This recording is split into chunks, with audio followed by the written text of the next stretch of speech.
morning, guys. Today we are going to begin the second session of the second chapter of civics, that is the parliamentary system. We are going to begin with the president and his or her role. Article 52 states that there shall be president as the head of the union executive, and he will act according to the advice of the prime minister and councils of minister. If you take qualification, Article 58 states that he should be a citizen of India and he should complete the age of 35 years and he should be a member of the parliament and he should not hold the office of prophet, that is, he should not have any position in the government. And next one, procedure. Article 54 states the procedure to elect the president. And the elected MLAs, all the elected MLAs and MPs, they form the electoral college. With the help of their single transferable vote, they will elect the president. The formula used for presidential election. Article 55 states that there should be uniformity among the states in the election process of the president. So they derived a formula. Each vote of each MLA will be equal to total number of the population of the state by total number of elected MLAs by 1000. That is, we are given with an example that a state is having 4 crore 35 lakhs 2708 population and it is having a MLA's count as 294. Now we have to divide the population count by the MLA count. What we obtained, that one we have to divide it by 1000. So the final answer we get it is 148 vote. So each single transferable vote of a MLA will be equal to 148 votes. Same way we can calculate the vote of the MPs, that is the total number of votes assigned to MLAs by total number of MPs. Now tenure of the president. Article 56 states the president will hold the office for 5 years. And next one, powers of the president. In the powers of president, first one, executive power. So all the executive functions of the government, it is taken in the name of the president by the councils of the minister. And president is having the power to appoint the prime minister, other ministers, attorney general of India, controller and auditor general of India, judges of the Supreme Court, High Court, the governor of the states, finance commission, public service commission, election commissioners, chief election commissioners, ambassadors, high commissioners, etc. Next one, legislative powers. He has the power to summon the parliament, that is arrange the meeting, and he has the power to prorogue the parliament. He can shift the timing. He can dissolve the Lok Sabha with the advice on the advice of the prime minister and councils of minister, and he can address the first session of the parliament. He has the power to nominate the members to the Lok Sabha and the Rajya Sabha. Only a bill became an act on the sign of the president. So all these are the legislative powers. Next one, financial power. Only on his recommendation we can introduce the money bill in the Lok Sabha, and he has the power to appoint the finance commission every 5 years. Next one, judicial power. He has the power to grant commutation of sentence, that is reduction of the prison time, and he is also having the power to pardon the sentence. Next one, military power. As a supreme commander of the defense force, he can conclude peace or he can declare war with any country. And he is having the power to appoint the chief staffs of the defense force. But his power is regulated by law. Next one, diplomatic power.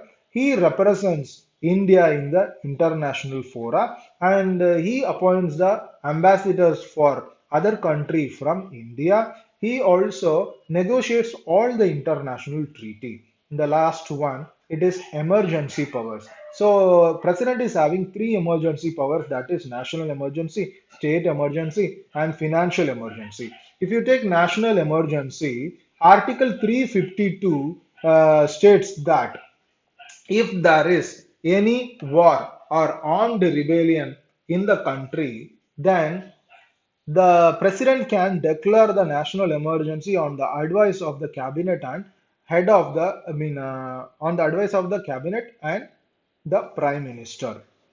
Next one, state emergency. Article 356, it states that if the constitutional machinery of the state fails, that is, the state assembly collapse, then the governor will administer the state in the name of the president.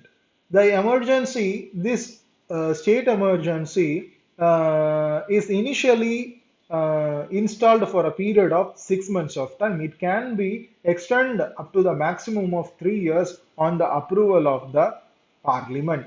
And next one, financial emergency. If there is a threat for the Indian economy, then President can declare the financial emergency under Article 360. Next one, Vice President of India. Article 63 states that there shall be Vice President of India. He performs as a president in the absence of the president, in the case of death or resignation or impeachment and other situations. He was elected by the Electoral College by indirect election. Next one, qualification. Yeah, he should complete 35 years of age. He should not have any office of profit. And next one, tenure. He is holding the office for 5 years. He can resign his office or he can be removed from his office by impeachment. Next one, function. He will act as a president in the absence of the president, and he will proceed over the Rajya Sabha as a chairman of Rajya Sabha. Next one, Prime Minister. Prime Minister is the real head of the government. According to Article 74(1), Prime Minister shall be the head of the councils of minister, and there is no need for the Prime Minister to be a member of either of the house. But once he got elected, he should become a member of the parliament, either of the house. Otherwise, he cannot continue his office, and he should get elected as a member within a period of 6 months. Next one, tenure. He is having his office for 5 years of period, 5 years of time. Next one, powers of Prime Minister. So, Prime Minister is the real head of the government along with the councils of minister. He recommends the president to appoint the ministers, and he is helping the president to exercise his duties on the advice of the prime minister and the councils of minister. Next one, councils of minister.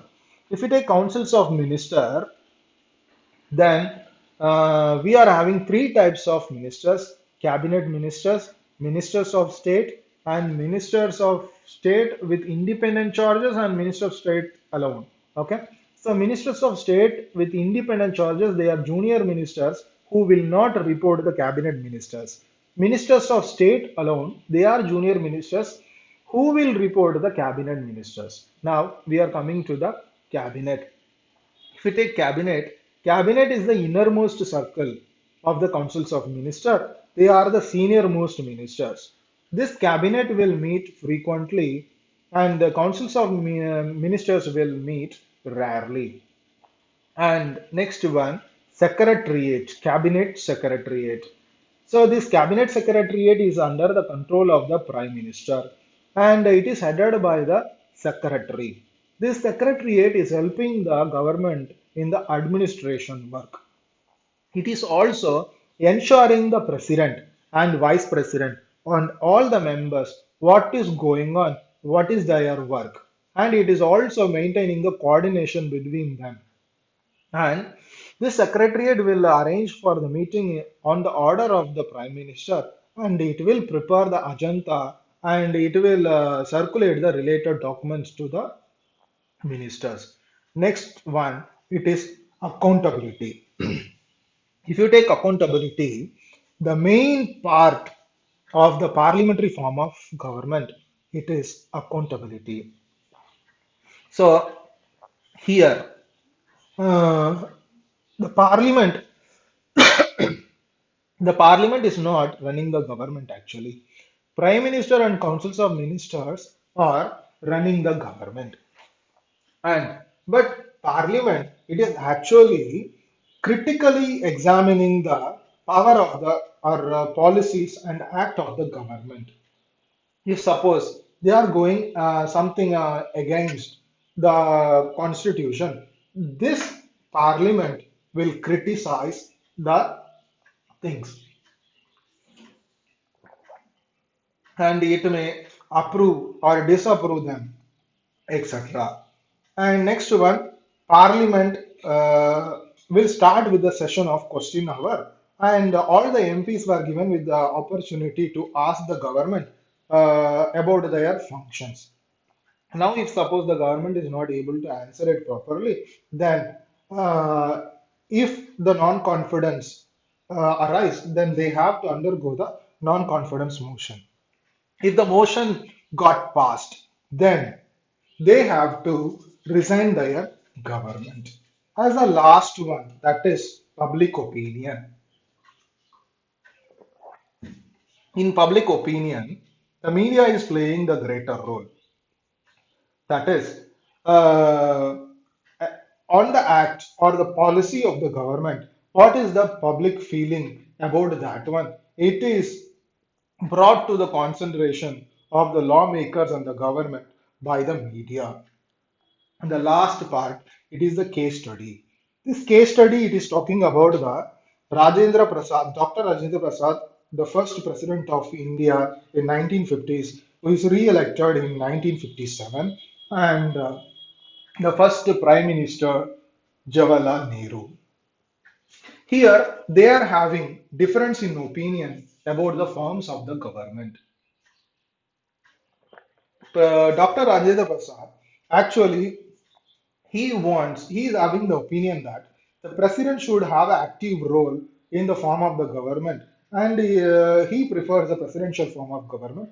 And Nehru is having the opposite opinion that if suppose the advice of the council is denied by the president, then the whole system will collapse. So he actually wants the parliamentary form of government. The current position of the president is given by Article 74 1. That is, there shall be councils of minister with the head of the prime minister.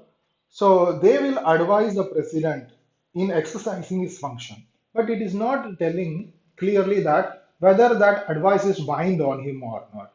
So by 42nd Amendment of 1976,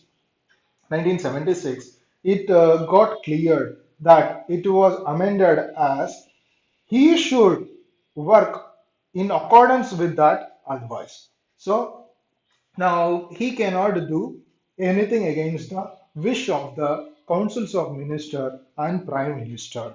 This one came into effect by 20 June of 1979.